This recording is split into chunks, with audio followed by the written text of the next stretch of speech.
Merci. La parole est à Monsieur Pascal Popelin du groupe SRC pour 5 minutes.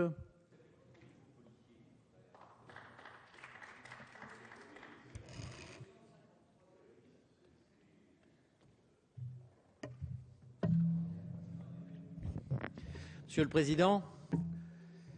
Monsieur le Ministre, Monsieur le Président de la Commission des lois, Monsieur le rapporteur, mes chers collègues,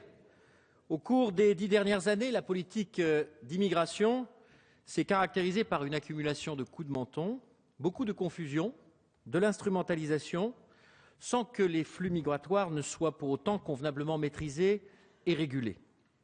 Cette politique s'est écrite à contre-courant de l'histoire de France, rompant avec la longue tradition qui faisait du pays des droits de l'homme, aux yeux du monde, une terre d'accueil pour les uns et de refuge pour les autres. Par un discours que d'aucuns pourraient qualifier de décomplexé, elle a brouillé les repères entre citoyens français issus de l'immigration, immigration économique ancienne ou plus récente, regroupement familial, asile politique,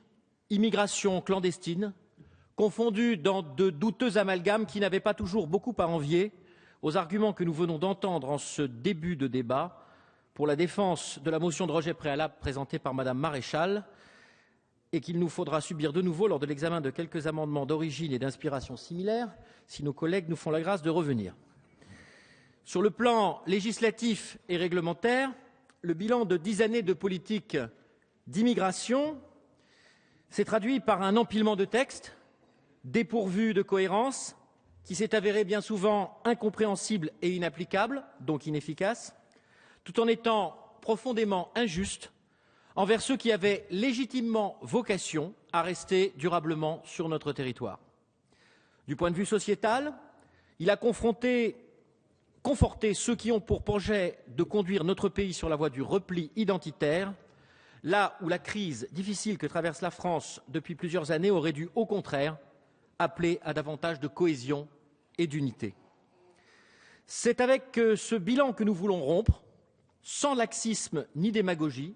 sans rodomontade ni populisme. Pour faire œuvre utile en la matière,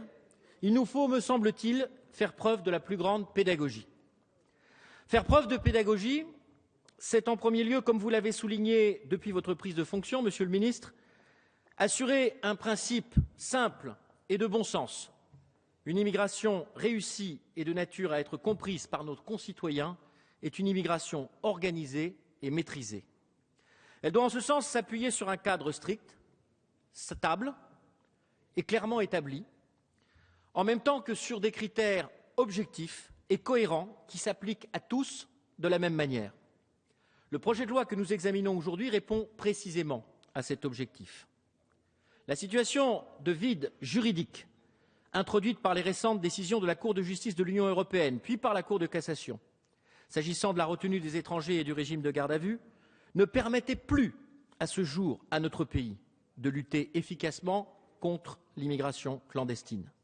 Il était donc urgent de rétablir une procédure strictement encadrée, qui puisse à la fois laisser le temps aux forces de l'ordre de remplir leur mission de vérification,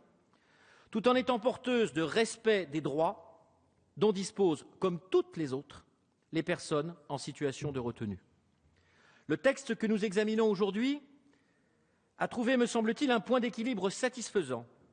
entre fermeté et l'efficacité nécessaire des dispositifs de contrôle du droit au séjour et le respect des libertés fondamentales qu'exige un État de droit. Cet équilibre a été rendu possible grâce à l'esprit d'écoute du gouvernement sur ces questions tout au long du processus de préparation de ce projet et grâce au travail d'amélioration conduit par les parlementaires et en particulier ceux du groupe socialiste, républicain et citoyen. Je pense notamment aux amendements relatifs aux conditions d'intervention des médecins et des avocats durant la période de retenue. Je pense également à la plus grande précision juridique donnée aux actions humanitaires et désintéressées, dont le seul bon sens, au-delà de tout esprit d'humanité, devait conduire à les exclure du délit d'aide au séjour irrégulier. Comment confondre en effet, dans la qualification d'un tel délit, celui qui organise et tire bénéfice d'une filière mafieuse d'immigration clandestine, qui ne s'apparente à rien d'autre qu'à une sordide traite humaine, et le citoyen qui offre le couvert à l'un de ses semblables affamés. En n'opérant pas cette évidente distinction, les auteurs du dispositif législatif actuel que nous sommes fiers de modifier aujourd'hui avaient manqué de discernement. Quant à ceux qui regretteraient cette évolution, mais ils sont tous partis, je les invite à relire La Légende des siècles, dans laquelle Victor Hugo conclut un poème par ce vers « Donne-lui quand même à boire, dit mon père ». Ce poème parle de guerre et a pour titre « Après la bataille ». Nous ne sommes pas en guerre, et les étrangers, fussent-ils en situation de ne pas devoir rester sur notre sol, ne sont pas nos ennemis.